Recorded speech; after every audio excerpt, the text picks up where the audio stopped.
Bonjour, bienvenue à Télétourisme, stalagmite, parce qu'elle monte. Alors voilà, le ton est donné, celui du thème que nous abordons aujourd'hui. Je ne sais pas s'il vous faudra un casque, mais en tout cas une lampe de poche, puisque nous vous invitons sous terre, depuis le musée des égouts de Bruxelles jusqu'à la mine de charbon à Bleuny, celle d'Ardoise, la Morépire à Bertry, en passant par le musée du monde souterrain des Grottes de Han où nous sommes installés. En effet, le sous-sol de la Wallonie, eh bien, c'est une de ses richesses géologiques et puis richesse touristique aussi, grâce aux grottes qui parsèment cette espèce de bande calcaire longue de 130 km et que l'on appelle la Calestienne. On connaît bien les grottes de Han, bien sûr, de Remouchant, de Comblain-Naupont, de Rochefort, peut-être un peu moins bien celle de Hoton, qui est une des dernières découvertes en 1958, ouverte au public aujourd'hui et heureusement réaménagée depuis 2 ans. Un reportage de Patrick Destiné. Le réseau des grottes de Hoton constitue la 2e plus importante cavité connue dans le pays. Renseigné vaut le détour au guide Michelin, plus de 5 km de galeries explorées à ce jour. Seule grotte touristique belge à être intégralement classée par la Commission royale des monuments, sites et fouilles, mais le saviez-vous? D'abord, un petit bout d'histoire.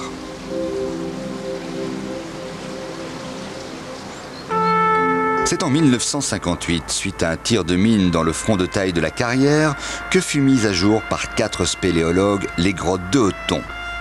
Et on est arrivé dans les carrières d'Hoton, par hasard, et on s'est arrêté et on a tout de suite été attiré par un trou qui se trouvait dans la falaise. Et on s'est dit, tiens, un trou, on va quand même aller voir. On ne pensait pas du tout à une grotte importante, on pensait à un bête trou. Mais enfin, par curiosité, on est parti aller voir ce qui se passait là-bas. Et puis ça a été le début, évidemment, de la découverte qui s'est prolongée pendant 7 ou 8 heures, découvrant une grotte absolument extraordinaire, magnifique, où nous étions forcément les premiers. Mais l'exploitant n'était pas du même avis.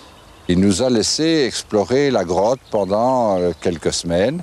Et puis un jour, pour lui, évidemment, ça constituait un obstacle à la bonne marche de ses affaires, puisque pendant qu'on visitait, il ne pouvait pas exploiter. Et donc, il a laissé passer quelques mois, et puis quelques semaines ou quelques mois, je ne me rappelle plus au juste. Et puis un jour, il nous a dit que c'était terminé, qu'on ne pouvait plus visiter les grottes, que c'était fini. Alors, au début, on s'en foutait un peu. On venait quand même le week-end. Et puis, quand il s'est rendu compte qu'on venait, comme on dit à Bruxelles, en stomelings, il a fait mettre un mur, cimenter un mur de pierre pour nous empêcher de passer.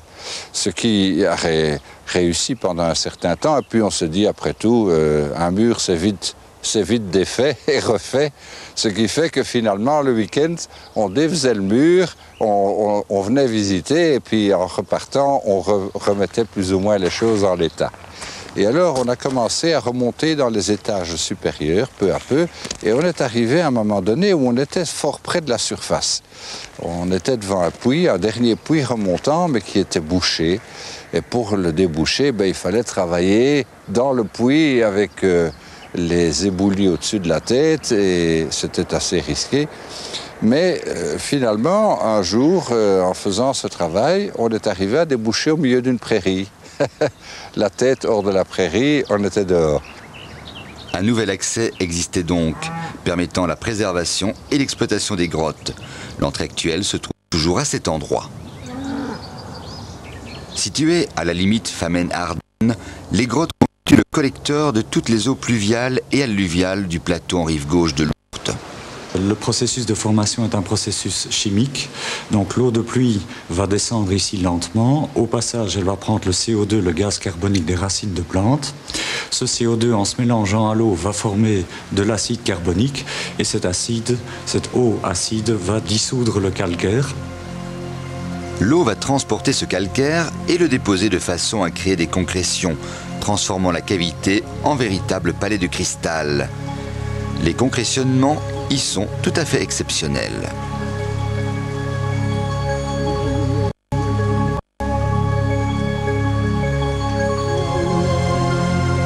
Une très grande variété de coloris naturels fascine le visiteur.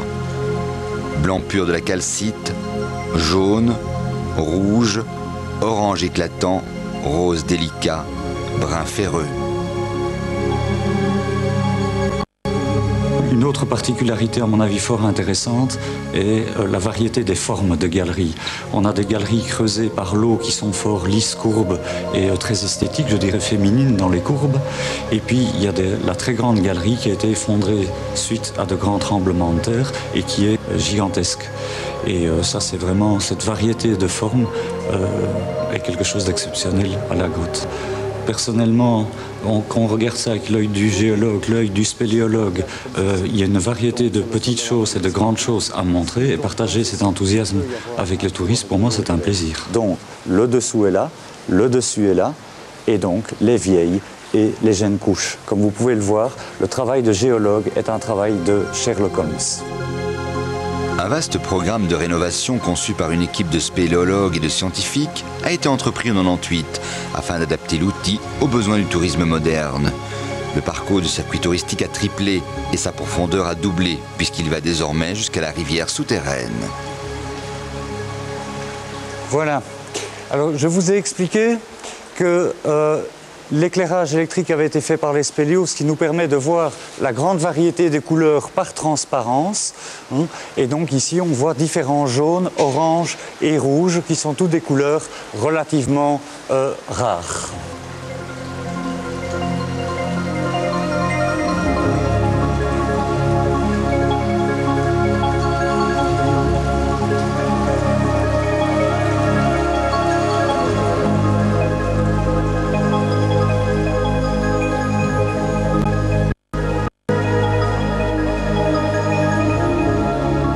On trouve également une dimension très spectaculaire qui n'existait pas.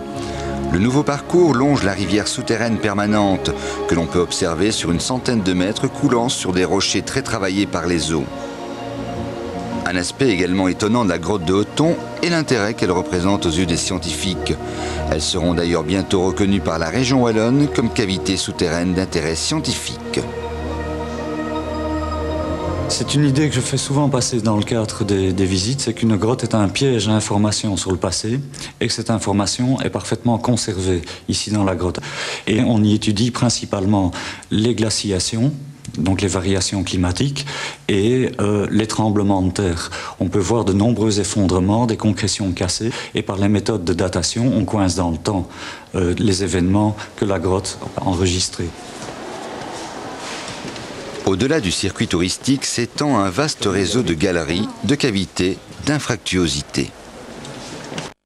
La grotte a été découverte il y a 41 ans, et depuis on peut dire pratiquement que les travaux n'ont jamais cessé. Et donc, les membres du club de Belgique effectuent des travaux de désobstruction ou des plonges des prolongements, et ponctuellement la grotte est prolongée de quelques dizaines ou quelques mètres à chaque découverte. Le chiffre est difficile à fixer, mais disons, géologiquement parlant, potentiellement, le système hydrogéologique de la grotte d'Hoton a un potentiel de l'ordre de 1 km. Et donc, a priori, pour autant que ces galeries soient toutes à l'homme, il y a donc un potentiel de kilomètres. Nous en sommes à un peu plus de 5 pour l'instant, donc au cours de la marge. Les obstacles que l'on peut rencontrer, ce sont souvent des galeries qui sont bouchées, désobstruées, donc il faut enlever l'argile qui obstrue la galerie. Soit il faut plonger des siphons lorsque c'est entièrement noyé, soit il faut faire des escalades. Alors en ce qui concerne les c'est une discipline très pointue, particulière de la spéléologie, qui a à la fois les qualités d'un plongeur avec celle d'un spéléologue, mais des plongées dans des conditions très difficiles évidemment par rapport à la plongée en pleine mer ou en eau libre.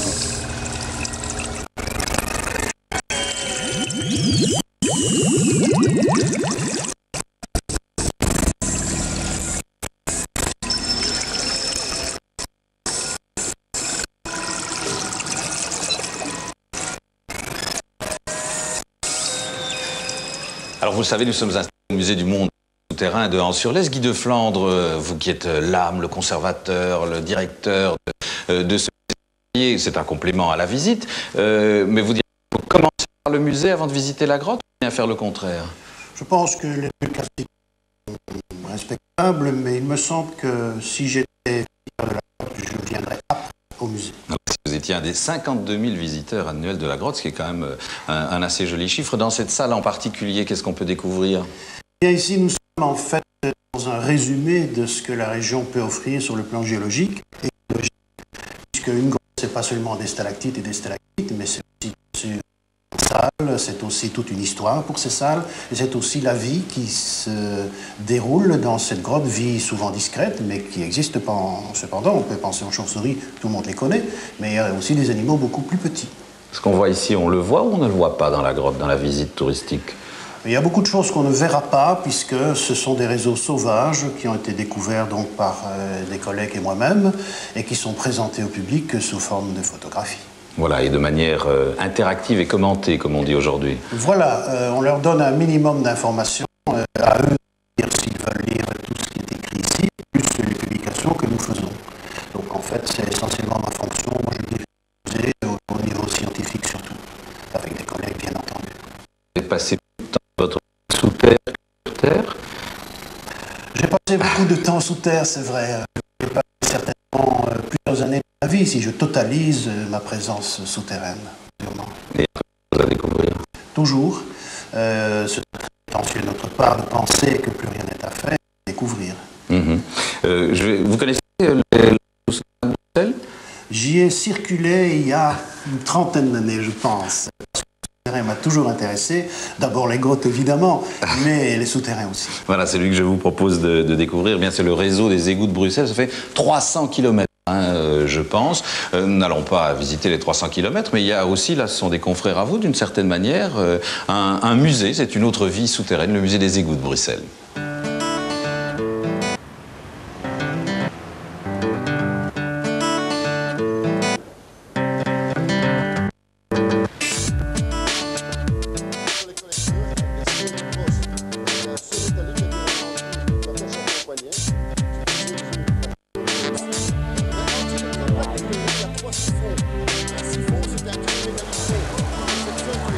Le musée des égouts se situe Port d'Anderlecht.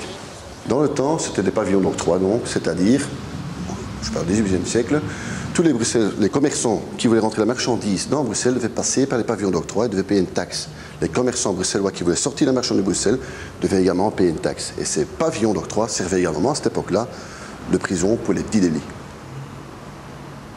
Les photos que vous voyez ici représentent la Seine quand elle était encore à ciel ouvert. Pourquoi est-ce qu'on a fait le premier foulement à la Seine? Il faut bien se rendre compte d'une chose. Ce que vous voyez là, ce sont les toilettes. Donc tout ça se jetait dans la rivière. En plus, à cette époque-là, la majorité des gens ne se donnaient pas la peine de sortir leurs ordures. Ils ouvraient la fenêtre et jetaient tout dans la rivière. Parce qu'il ne faut pas oublier que dans le temps au Moyen-Âge, il y a eu des épidémies de peste. Ça, c'est du fait qu'à ce moment-là, il n'y avait pas encore d'égouts construits. Donc qu'est-ce que c'était? Au bien milieu de la rue, on avait fait une tranchée et tout le monde jetait ses déchets comme ça au milieu de la rue. Quand j'ai les déchets, c'est tous les déchets. Logiquement, c'était recouvert de planches.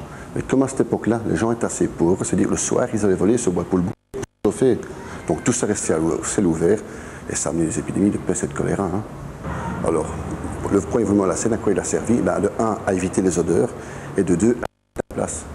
Car une fois, tout ce courant-là a été supprimé du fait que la rivière est souterraine. Grâce à cela, on a su créer des boulevards et commencer à ériger des blocs. Tout cet ouvrage a été fait en maçonnerie.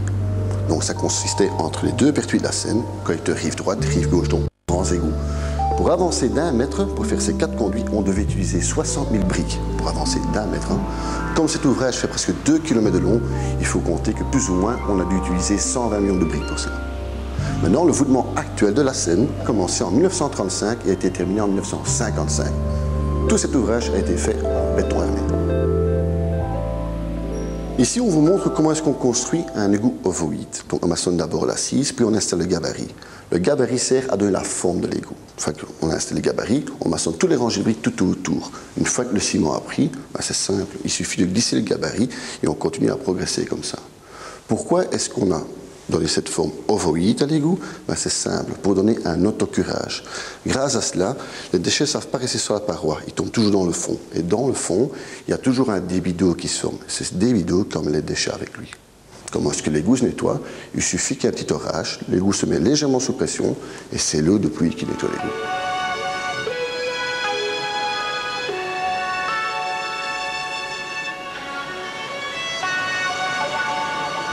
Il y a 15 km ici au centre-ville où on a utilisé cette machine qui s'appelle le wagon-van. Pour les 15 km, il y a 11 wagons-van. Comment fonctionne le wagon-van? Les deux ouvriers qui s'occupent de cette machine, on appelle ça les wagonistes. À l'aide du volant que vous voyez ici, ils le tournent et ils abaissent la vanne jusqu'à une dizaine de centimètres du fond. À ce moment, le niveau d'eau monte derrière. Ça donne une chasse d'eau en dessous de la vanne. C'est cette chasse d'eau qui fait avancer les déchets et la puissance de l'eau fait avancer le wagon-vanne. Le plus léger de ces wagons-vannes fait 1,5 tonne. Et le plus lourd des wagons-vannes fait 5,5 tonnes. Maintenant, il ne faut pas oublier que quand tous les wagons-vannes sont arrivés à leur terminal, il faut les ramener au point de départ. Tout ça se fait toujours à bras d'homme. Les deux wagonistes restent sur le wagon-van avec leur barre à mine, donc c'est une grande barre en fer, car il ne faut pas oublier que les collecteurs ne vont pas tout droit, ils suivent les rues. Donc ça peut arriver que dans un virage, le wagon-van coince. Alors à l'aide de leur barre, ils doivent redresser la roue. De chaque côté du collecteur, il y a 5 garçons qui se trouvent. Nous avons chacun un harnais avec un crochet en cuir. On s'attache les uns aux autres avec une grosse chaîne en acier trempé, qu'on arrime au wagon-van et on les remorque comme ça en tirant jusqu'à leur point de départ. Donc c'est-à-dire il y a 15 km à tirer. L'entretien des collecteurs, à quoi consiste-t-il? Nettoyer les parois et les banquettes. Le seul problème qu'on a encore avec les rats, vous voyez, nous on travaille tout à fait dans le noir. Et je ne sais pas expliquer comment ça se fait, mais le rat est toujours attiré par la lumière de ta torche. Donc il voit la lumière, d'office il va venir vers toi. Bon, si tu as peur d'un rat, si tu veux mettre 20, tu peux le faire. Éventuellement, de l'autre côté, tu le laisses passer. Une fois qu'il est parti, tu prends ta place, tu continues ton travail. Si c'est 1,20 m, ça va. Au 1,70 m, c'est un peu plus compliqué. Hein. Au 2,20 m, personne ne sait faire ça. Tu as passé des lampes pour se faire. Toujours bien penser, ne pas tomber dedans. Hein.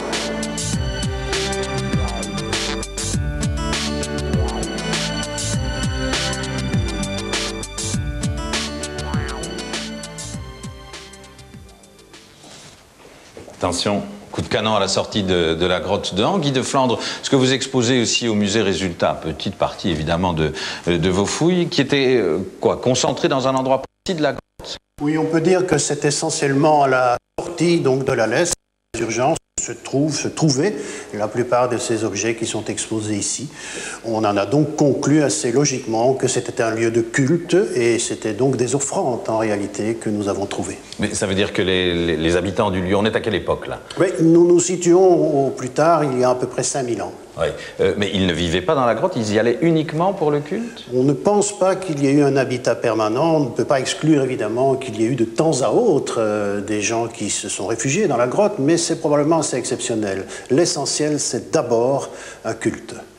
Qu'est-ce qu'on retrouve comme pièces significatives? Alors, on retrouve des pièces qui sont évidemment pour l'époque très précieuses, comme des armes que nous avons ici derrière nous, qui sont manifestement pas des pertes. On peut pas imaginer que les gens qui avaient donc des objets aussi précieux et aussi chers quelque part, puisque c'était seulement la classe dirigeante qui possédait des armes, aient volontairement perdu. C'est pas pensable. Donc c'est une offrande et pas n'importe laquelle.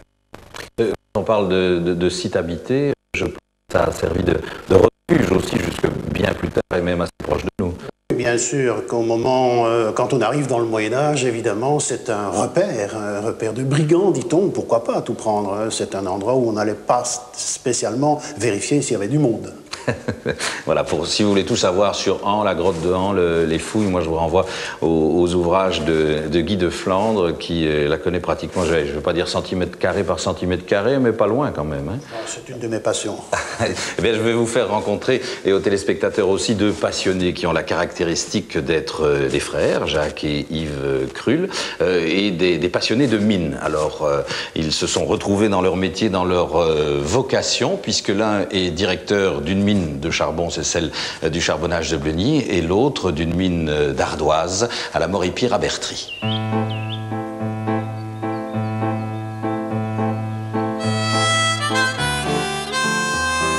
Les toits d'ardoise bleue sont indissociables du paysage ardennais. Jusqu'il y a quelques années, la vallée de la Semois comptait une dizaine de mines d'ardoise. Une pierre qui s'est inscrite tout naturellement dans le patrimoine architectural de la région. À Bertry, un enfant du pays a sorti une ardoisière de l'abandon et lui a rendu vie sous forme d'infrastructure touristique. La mine d'ardoise de Bertry a fonctionné de 1889 à 1976. C'était relativement important puisque jusque plus de 100 ouvriers ont été occupés à certaines périodes. On a extrait de l'ardoise de couverture pendant toute cette période et la plupart des villages des environs ont été couverts avec des toitures, avec de l'ardoise d'Herbemont. Cette mine a fermé en 1976 pour des raisons économiques principalement, pour des coûts de productivité. C'est un site qui a été exploité jusqu'à 60 mètres de profondeur, grosso modo sur 400 mètres de long et 50 mètres de large. Chacune des salles d'exploitation fait 8000 mètres cubes. Il fallait entre 10 et 15 ans pour vider une salle, donc c'est un travail colossal véritablement qui a été réalisé en souterrain. C'est une mine, donc ce n'est pas une grotte. En 1889, il n'y avait aucune ouverture. Tous les passages, tout a été creusé par l'homme au fil des ans. Aux confins du pays de Herve, l'ancien charbonnage de Bleugny-Trembleur accueillait jusqu'à 700 gueules noires dans ses entrailles. C'est une mine qui a plus de 400 ans d'histoire. Son exploitation a commencé en 1550 environ. C'était les moines de l'abbaye de Val-Dieu à l'époque qui ont exploité des bures, des fosses ici à l'arrière, du côté de Serbie, un peu plus loin derrière nous. Et puis vers le 19e siècle, au 19e siècle en fait, on a créé ce que vous voyez ici derrière nous qui est le puits Marie. Donc l'exploitation est venue vraiment sur le site ici. Et puis enfin un dernier puits qui s'appelle le puits numéro 1 qui est encore celui où on descend actuellement. Là c'est toute l'époque du 20e siècle alors jusqu'en 1980 puisque Bleugny Mine a été en fait la dernière mine en activité dans le bassin de Liège. C'est le seul témoin que l'on ait gardé, en tout cas au niveau du souterrain et au niveau du fonctionnement des machines d'extraction et des équipements d'époque. Donc c'est évidemment un élément assez exceptionnel. La mine, c'est la passion commune des frères Krull, un virus qui les tient depuis l'enfance. Nous sommes nés dans un pays d'ardoise. Dès qu'on a su marcher, je pense qu'on est allé se promener l'un comme l'autre, même si c'était à des époques un petit peu différentes sur les sites ardoisiers qui étaient fermés déjà à l'époque. Et donc, je crois que ça a donné le virus. Hein. J'ai l'impression quelque part, oui. Lui, plus que moi encore, hein, il allait beaucoup plus dans les souterrains, encore il allait se cacher, on ne le retrouvait plus. Il était beaucoup plus franc encore que je ne pouvais l'être à son âge. Je pense qu'il existe quand même une passion pour le souterrain. Je pense qu'une fois qu'on y a goûté, quelque part, on a du mal à s'en passer. Personnellement, quand je ne suis pas descendu pendant 15 jours dans la mine à Bertry, ça me manque véritablement. Donc c'est un milieu auquel on s'habitue et je crois que c'est quelque chose qui prend effectivement, qui est très prenant, qui est difficile à expliquer parce qu'on dit souvent, je crois à Bleugny comme à Bertry, qu'il faut descendre pour se rendre compte de ce qu'est le milieu de la mine. Mais une fois qu'on découvre ce monde qui était un peu en dehors du monde, on a difficile à s'en détacher certainement. Alors du skyton et du houilleux, qui était le plus exposé au danger ? À mon avis, le houilleux un peu plus au danger réellement. Les mines connaissaient quand même différents problèmes. Il y avait le grisou déjà, hein, qui n'était quand même pas présent dans les mines d'ardoise. Et il y avait quand même aussi une stabilité de sol qui était tout à fait différente. On travaillait dans de la roche en permanence dans les carrières d'ardoise. Dans les mines, on trouvait différents types de terrains et pas toujours des terrains très stables. Donc je crois que le mineur dans les mines de charbon était quand même plus exposé. Ce qu'on sait peu, c'est que les skytons étaient très exposés à la silicose. Peut-être même plus que les houilleux. Je pense que le travail du skyton était plus dur, mais que les conditions étaient un peu moins difficiles, un peu moins risquées quand même. Il y a un aspect d'espace aussi, poids, je pense. L'espace parce que les mines d'ardoise, effectivement, donnent une impression d'être plus vastes. La stabilité du terrain fait que les salles étaient plus grandes, les tailles de charbon étaient beaucoup plus étroites, donc il y avait cette notion de vase clos qui était plus importante dans les charbonnages et qui devait être plus difficile à vivre pour les mineurs. Le charbon par contre était peut-être plus friable et un peu plus léger.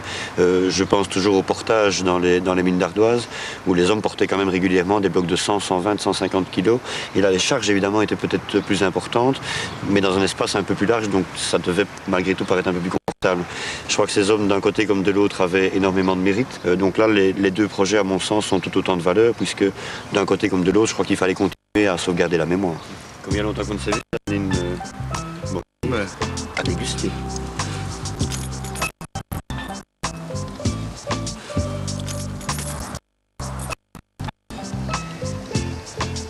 Bien hier.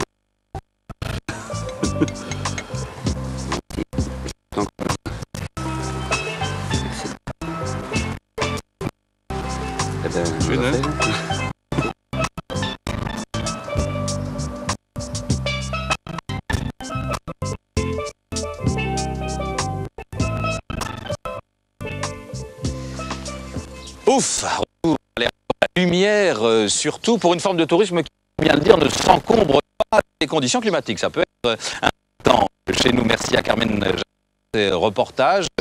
Préciser que les visites à Bertry ou à Bleugny peuvent être par des skyteux ou des houilleux, anciens qui travaillent dans souterrain des grottes de Han, eh bien, c'est la manière dont un artiste, un sculpteur sur pierre se représente l'imaginaire que l'on peut trouver dans les grottes. Merci de nous avoir prêté votre attention. On se quitte avec le jeu et les rendez-vous à venir. Pour gagner un baladeur CD offert par la dernière heure Les Sports, nous vous invitons à répondre à une question. Aux égouts. Vous trouverez le bulletin de participation dans les différents centres RTBF et dans le journal La Dernière Heure Les Sports, ici du lundi et du mercredi. Vous avez à trouver la réponse à un indice proposé dans La Dernière Heure Les Sports du samedi.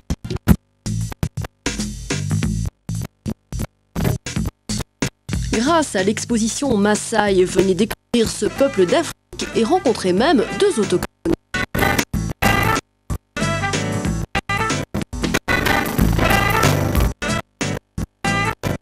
Un safari découverte vous permet d'approcher les animaux de nos forêts ou encore d'admirer les extraordinaires bisons et ours bruns.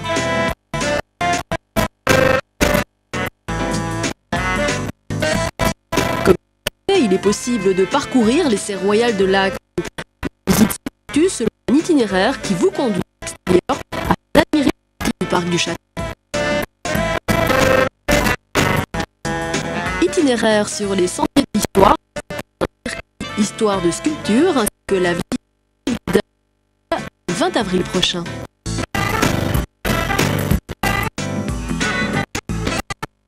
De plus, de découvrir la Cité Ardente à vélo. Les cyclistes organisent des vélotours guidés dans la ville des environs du week-end. La 4e triennale internationale de tapisserie et d'art du tissu de Tournai présente l'évolution de la création des Pays-Bas depuis 1950 à travers plus de 100 œuvres. La semaine prochaine, Télétourisme propose de découvrir en direct de Philo, une onde formule d'hébergement les gîtes de Wallonie et les auberges de jeunesse, 2 des plus importants réseaux d'hébergement en Wallonie.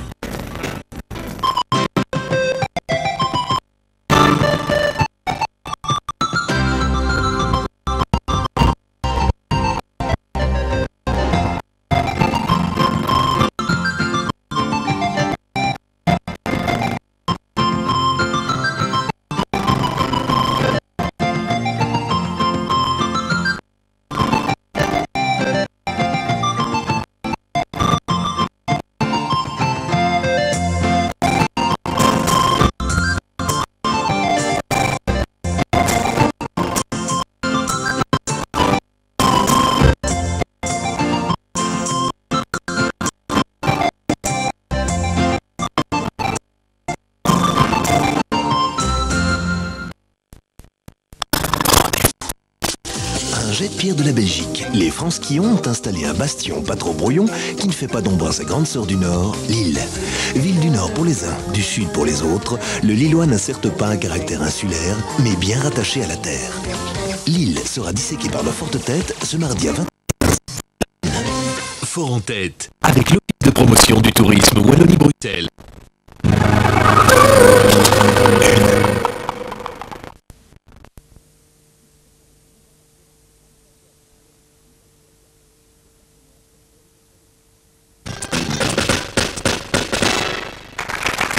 Finalement, le plus simple est de commencer par la première manche.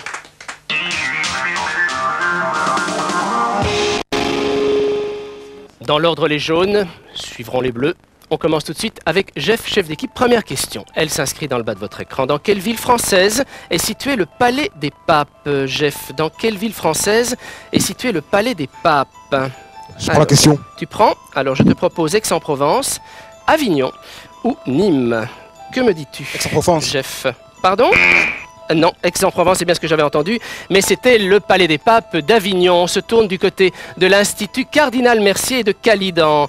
En particulier, dans quelle ville d'Écosse est située la résidence d'été de la famille royale britannique? J'ai 3 réponses à te proposer, mais que fais-tu de la question, Khalid? Je prends. Tu prends? Il assume ses responsabilités, ce n'est pas simple. Première question. Première réponse.